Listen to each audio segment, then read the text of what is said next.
A group of mountaineers is aiming to make history and inspire others in a field not known for its diversity. Amna Nawaz reports.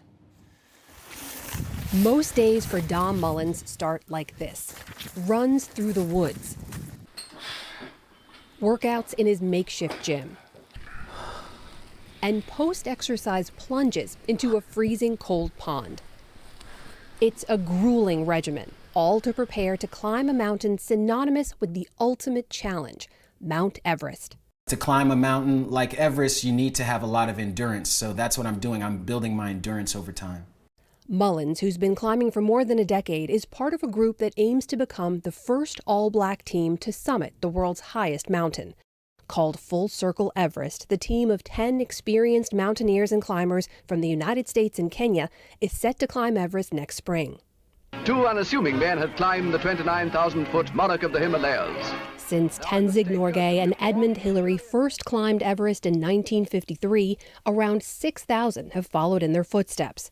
But the team says only 10 of those have been black. As you were making your way up through the years, did you see or know a lot of other black climbers? Actually, I knew none. None. I knew none. So in fact, the only black climbers that I've ever been with in the mountains are all on the Full Circle Everest mountaineering team, yeah. You know, lots of people would remark when they would see me in the mountains, like, wow, I've never seen a black person climbing before. I've never seen a black person in the mountains. People would say that to you? Oh, absolutely. The numbers reflect Mullins' experience. Black people make up just 9% of all those who participate in outdoor recreation in the U.S., and just 1% of the climbing community.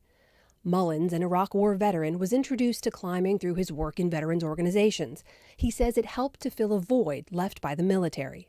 It was a part of my identity to be able to meet an obstacle, to be able to discipline myself enough to overcome it, and then achieve that thing gave me pride in myself. And so climbing became another vehicle in my life for that same process.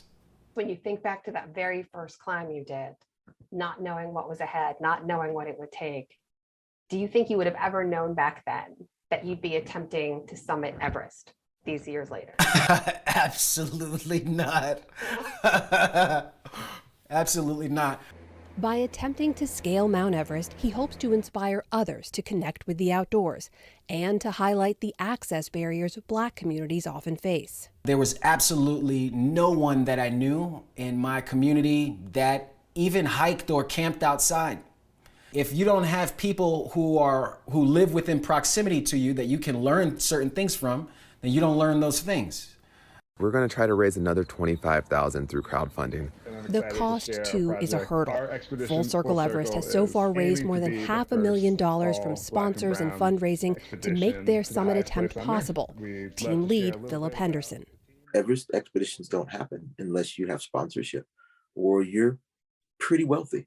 You know, you make a lot of money. That's only what happens. So for most people, especially in those communities that are underrepresented in the outdoor community, for most people, Everest is untouchable. Conditions on Everest have been under scrutiny in recent years. Record numbers of climbers raising concerns of overcrowding, and 11 climbers dying over a 2-week period in 2019. A recent study actually found, despite the crowds, the rate of deaths for Everest climbers has slightly decreased over the last 2 decades.